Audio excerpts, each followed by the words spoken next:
When Rama, Lakshmana, and their companions reached the grove near Rukmini, where Sugriva and Vali lived, an old family tragedy lay waiting to be settled. Sugriva told his story quietly. He and Vali were brothers, Vali the elder, strong and mighty, Sugriva the younger, loyal and content to serve.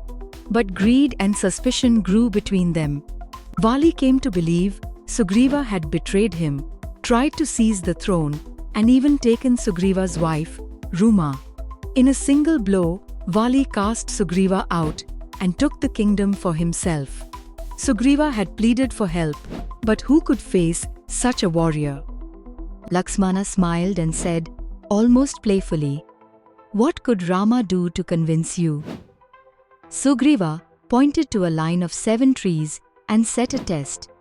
If Rama could split one of those trees with a single arrow, he would accept that Rama could defeat Vali. Rama not only split one, his arrow cleaved all 7 sal trees in succession. Sugriva was stunned and convinced. The plan to restore him began. They went to Kishkinda.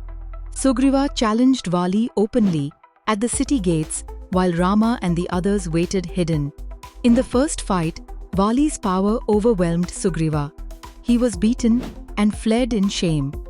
Rama explained he had not shot because he couldn't tell the brothers apart. They tried again. This time Sugriva wore a marked creeper so Rama would know which was Vali. Still, Vali's strength proved terrible. The fight dragged on, and Vali looked set to win when his clever wife, Tara, intervened. She urged peace, appealed to Vali's reason, and even asked that Sugriva be restored. Vali would not listen. At last, Rama took aim with certainty. His arrow flew like thunder and struck Vali in the chest. The great warrior fell. As men gathered round the dying king, Vali, weak and gasping, asked the hardest question. "Why did you kill me?" "I was not fighting you. I was fighting my brother. I have no quarrel with Ayodhya. I thought you stood for dharma and truth. Why have you acted otherwise?" Rama's answer was firm and calm. He told Vali why his act was necessary.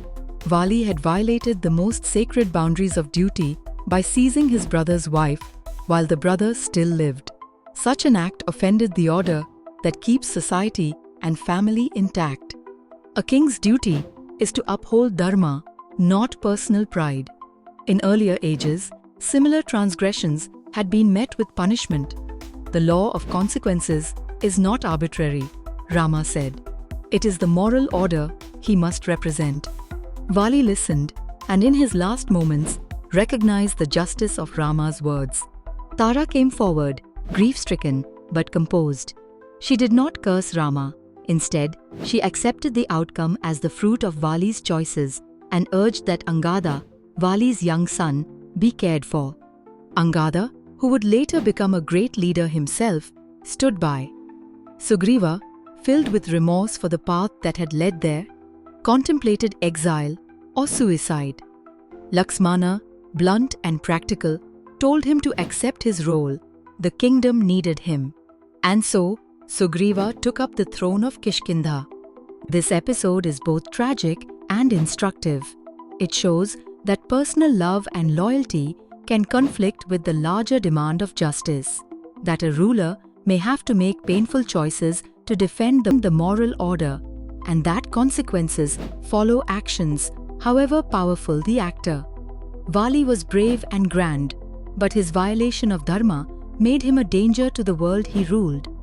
Rama's action, however painful, restored balance. Tara's dignity and Angada's youth offered hope for the future.